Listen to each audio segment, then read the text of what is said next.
सब ये फिर नैब के किरदार को इतना महदूद क्यों, इतना लिमिटेड क्यों कर दिया गया था? ये 50 करोड़ की जो एक लिमिट लगा दी गई थी कि वो उससे कम के केसेस पर तो वो हाथ ही नहीं डाल सकता, वो कुछ कर ही नहीं सकता। अब फैसला आ गया, उसके खिलाफ भी अपील पर अपील दायर हो रही है। इन तरमीम को क्यों आप वापस बहाल करवाना चाहते हैं? बिस्मिल्लाहिर्रहमानिर्रहीम। देखिए, बुनियादी तौर पर तो हमें या तो उन शिकों पर प्रोग्राम के अंदर बात करनी चाहिए कि उसमें कौन कौन सी शिकें हैं और वो मतलब है कि कौन सी थी जो कि मतलब है कि उसमें फ़ायदा मंद थी, कौन सी थी जो नुकसानदेह थी, वो एक अलहदा टॉपिक है।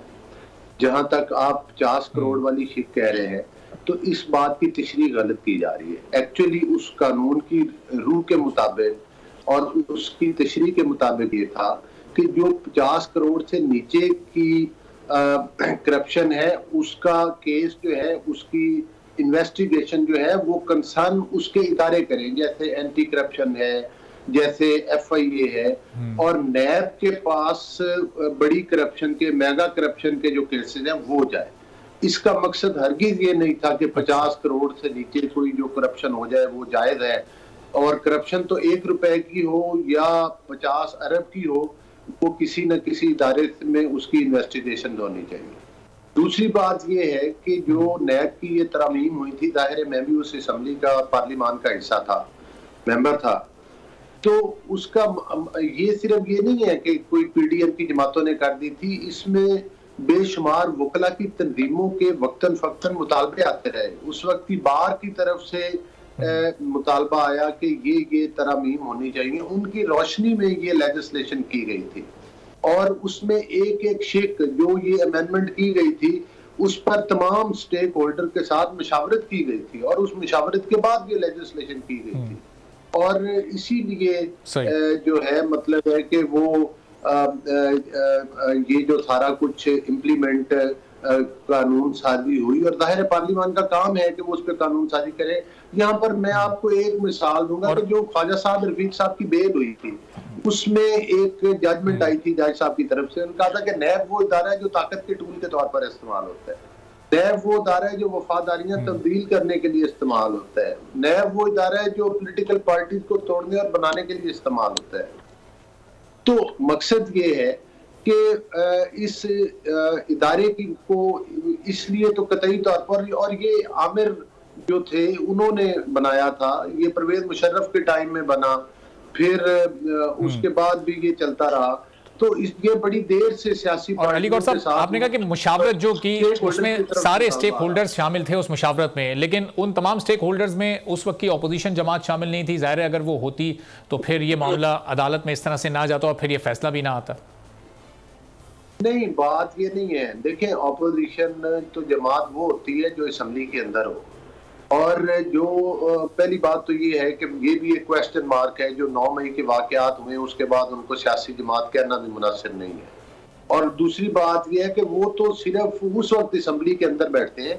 जब वो इक़्तिदार किसी न किसी तरह से चुरा के हासिल करते हैं।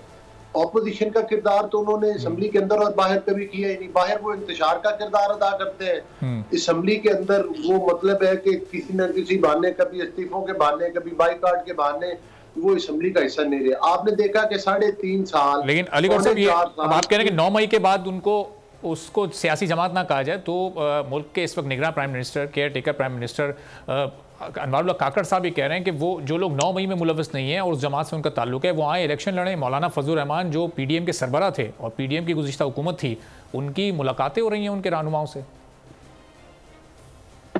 देखिए, बात ये है कि बेशुमार वो लोग जो कि ये समझते थे कि जिन्होंने आज तक PTI को एक सियासी पार्टी समझ के ज्वाइन किया और उसमें हिस्सा लेते रहे, उन तमाम लोगों ने उसको छोड़ते हुए उसकी मजम्मत भी की है 9 मई के वाकयात की, और साथ ये कहा भी है कि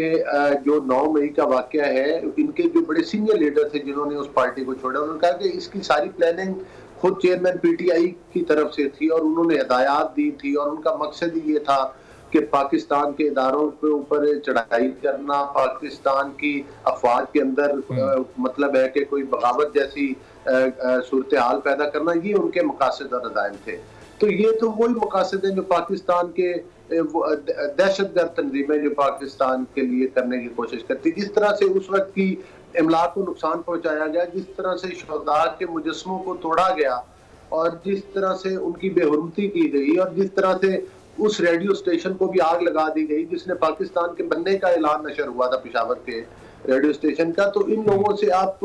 क्या तवक्को रखते हैं कि क्या हम इनको ऐसे एलिमेंट्स को सियासी पार्टी कहना चाहिए? उसकी प्लानिंग करने वाला उस जमात का सरबराह मेन सरगुना है इन तमाम कार्रवाइयों की, लेकिन असल चीज ये है कि हम उस कानून साजी पर बात कर। अली गौहर साहब, ये इस तरह के ये सुप्रीम कोर्ट पर हमले के और ऐसे इल्जामात तो आपकी जमात पर भी 1999 में लगे और फिर उससे मुतालिक भी बड़ी बात की गई है, उसके भी फैक्ट्स और फिगर सारे मौजूद हैं।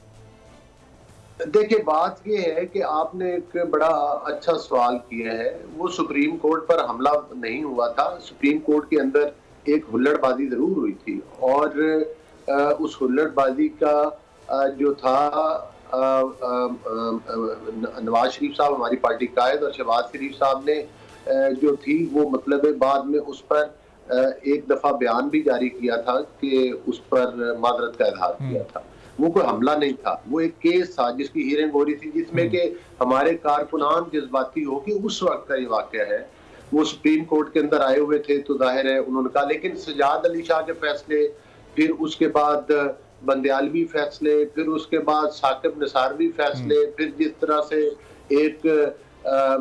वो खोसा साहब थे उनके, तो ये मतलब बड़ा खिलवाड़ होता रहा है जुडिशरी के मामलात के अंदर और जुडिशरी के जरिए आपको इस तरह। ठीक है अली गौहर साहब, यहाँ भी 9 मई के वाकयात की मजम्मत पाकिस्तान तहरीक इंसाफ की टॉप लीडरशिप से आप ले लें और तकरीबन हर बड़े सियासी रहनुमा ने उसकी मजम्मत भी की, तो आयशा साहिबा ये इन मजम्मतों को क्या ये काफ़ी हैं ये मजम्मतें और जिन लोगों का उसमें कोई किरदार नहीं है और पाकिस्तान तहरीक इंसाफ में शामिल है? जी अली गौहर साहब, मैं आ रहा हूँ जरा, चलें आप कंप्लीट कर लें एक जुमले में, फिर मैं आयशा साहिबा की तरफ। मैं एक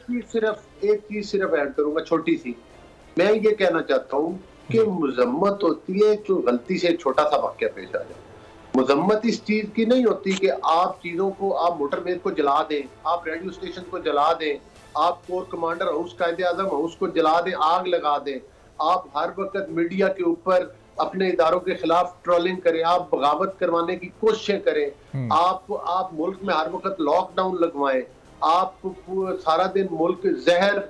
उगले पाकिस्तान के हुकूमत के खिलाफ, पाकिस्तान की रियासत के खिलाफ, तो इन चीजों पर मजम्मत नहीं है। इन कार्रवाइयों कर रहे हैं, इस किस्म की कार्रवाइयों करने के खिलाफ एक्शन हुआ जाता है, उनको सजाएं दी जाती हैं, उनको कटहरे में लाया जाता है। सब्सक्राइब करें और बेल दबाएं ताकि कोई खबर रह न जाए।